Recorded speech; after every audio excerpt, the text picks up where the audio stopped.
ஊர்ல சேலத்துல ஏற்காடுன்ற ஒரு மலை இருக்கு. ஏற்காடு மலையில பாத்தீங்கன்னா நிறைய செக் டேம் கட்டப்பட்டது, மேல இருந்து கீழே வரைக்கும். தண்ணி நிறுத்தி தான் வரணும். ஏன்னா பூமி ஒரு ஸ்பஞ்ச் மாதிரி.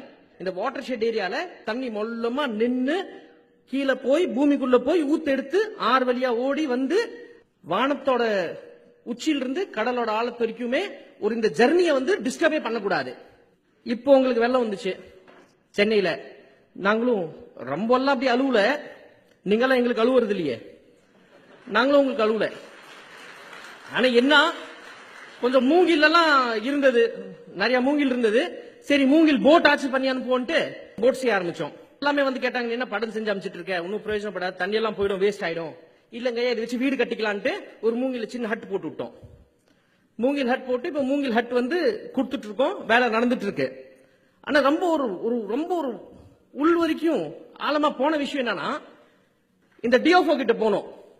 சார் கொஞ்சம் சென்னைக்கு மூங்கில் வேணும், ஏற்காடுல பகுதியில எல்லாம் மூங்கில் இந்த பூ விட்டுருச்சு, மூங்கில் நெல்லெல்லாம் வித்துட்டோம், மூங்கில் காஞ்சு கிடக்க, மலைவாழ் மக்கள் நல்லா தட்டி அடிப்பாங்க பொழந்து, அதுல கொஞ்சம் ஹட் செஞ்சு அனுப்பலாம், நீங்க தொழிற்சாலைக்கு கொடுக்கிற காசுக்கு எனக்கு கொடுங்க, சேர்த்து ஒரு 100 ரூபாய் கூட வாங்கிக்கோ, ஆனா அந்த மலைவாழ் மக்கள்னாலதான் அவ்வளவு பெருசா தயாரிச்சு அனுப்ப முடியும், இந்த வெள்ள நிவாரணம் ரொம்ப நல்லா இருக்கும். அழுகுறாரு, சேஷாசாயி பேப்பர் மில்க் கொடுக்கணும், நான் பேப்பர் மில்க் கொடுக்கணும், அந்த மூங்கில உனக்கு கொடுக்க முடியாது ஐயா, 2 லோடு கொடுங்க, என்ன 10 குத்து வெட்டி கொடுங்க. பிசிசிஎஃப் கிட்ட போனாரு, பிசிசிஎஃப் கிட்ட வந்தேன். அந்த பில்டிங் கேட்டா நான் லெட்டர் அனுப்பிச்சு ரெண்ட் அனுப்பிச்சு விட்டாரு. திருப்பி 3 நாள் கழிச்சு வந்தேன், ஐயா அந்த லெட்டர் வரலையா, லெட்டர் போயிடுச்சு, அங்க போய் கேளு. திருப்பி டிஓபி கிட்ட போனோம், லெட்டர் வரலன்னாரு.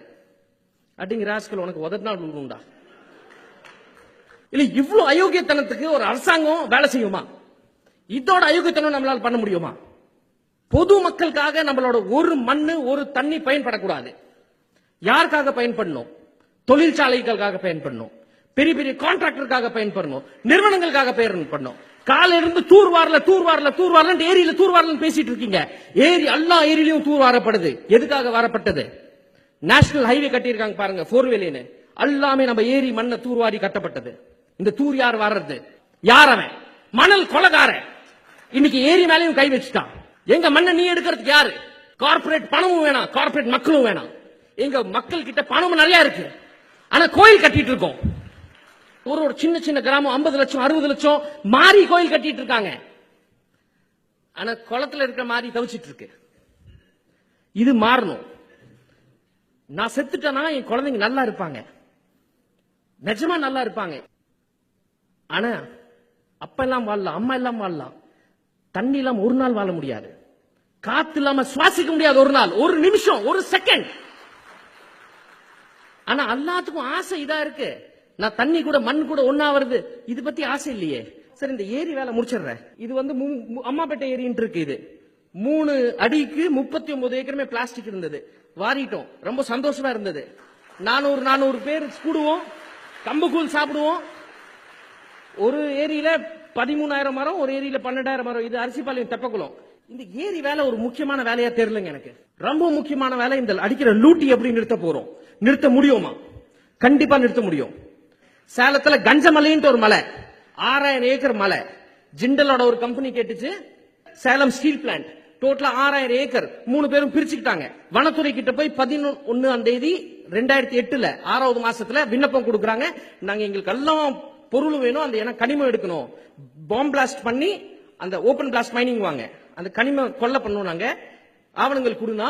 வனத்துறை எப்ப கொடுக்கறான் பதில்? 12ஆம் தேதி பதில் கொடுத்துறான் கையில, ஒரே நாள்ல எல்லா ஆவணங்களும் கையில கொடுத்துறான். அந்த மலையை காப்பாற்றணும், எடுக்க விடல. இங்க மலையை எடுக்க விட மாட்டோம், வெறும் 2000 ரூபாய் செலவு பண்ணோம்.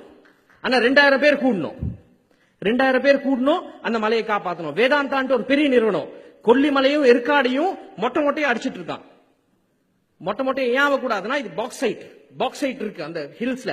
பாக்சைட் ஸ்பஞ்ச் மாதிரி வேலை செய்யும். மழை பெஞ்சா தண்ணி உரிச்சுக்கும், தண்ணி உரிச்சு ஊத்தெடுக்கும், ஊத்தெடுத்தா ஆறு ஓடும். இந்த பாக்சைட்டை வெட்டுறவனை 12 வருஷமா கொல்லிமலையில வெட்டிட்டு இருந்தான். வெறும் 8000 ரூபாய் செலவு. அந்த கம்பெனி மூடிட்டோம். மால்கோங்கிற கம்பெனி மேட்டூர்ல ஸ்டாப் பண்ணியாச்சு. சரி இப்படியே சண்டை போட்டுட்டு இருந்தா ஜெயிக்க முடிஞ்சது. தூர்வாரி ஏரிங்கெல்லாம் இப்ப எந்த ஏரி கொடுத்தாலும் டக்குன்னு சரி பண்ணிடுவோம். இப்ப பழைய பஸ் ஸ்டாண்ட் கேட்டிருக்கோம். நீங்க ஒரு 6 மாசத்துல சேலத்துக்கு வந்தீங்கன்னா பழைய பஸ் ஸ்டாண்ட் ஒரு இன்டர்நேஷனல் சைட்டா இருக்கும். ஒரு பக்கம் சண்டை போட்டுட்டு இருக்கோம், ஒரு பக்கம் ஏரிய தூர்வாரிட்டு இருக்கோம். மூணாவது பக்கம் ஒரு முக்கியமான வேலை, விவசாயம் நல்லா இருக்கணும். கிரீன் லைஃப் ஸ்டைல் வேணும். இது ஒரு டிஃபிகல்ட்டான சிச்சுவேஷனா. நாங்க விறகு எரிச்சு கறி ஆக்கி மின்சாரம் தயாரிக்கிறோம். விறகுனா மரத்தை வெட்டுறது இல்லைங்க. எந்த விவசாயம் பண்ணாலும் உனிமுள் முளைக்கும், எந்த விவசாயம் பண்ணாலும் ஒரு ஆக்ரோ வேஸ்ட் வெளியே வரும்.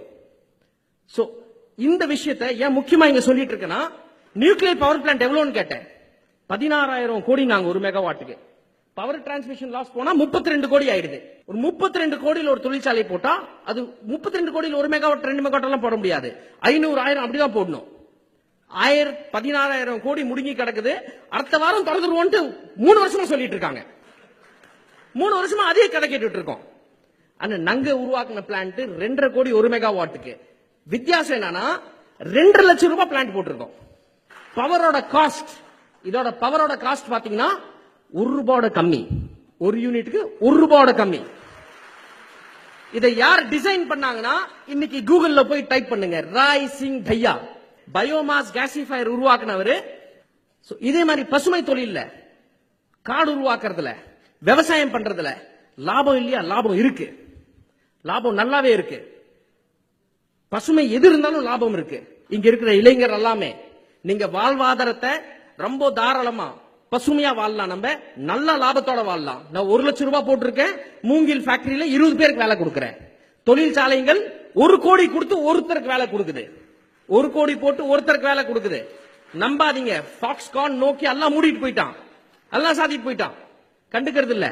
ஆனா பசுமை தொழில நிறைய லாபம் இருக்கு. ஒரு மாற்று வழி. So conservation, activism and sustainable development, இது மூணுமே செஞ்சீங்கன்னா கண்டிப்பா பணத்தாலையும் லாபம் இருக்கு, உடம்பும் நல்லா இருக்கும். தினைக்கும் காலையில மண்ணும் தண்ணியும் கையில பண்ணணும். சூரியன் பட்டா ஹெல்தியா இருப்போம். மூளை கொஞ்சம் அதிகமா நல்லா வேலை செய்யும். இந்த மூணுக்கும் வழி இருக்கு. பியூஷ் மானுஷன் Facebookல தேடுங்க, திட்டுறதெல்லாம் அதோட வச்சுக்கோங்க.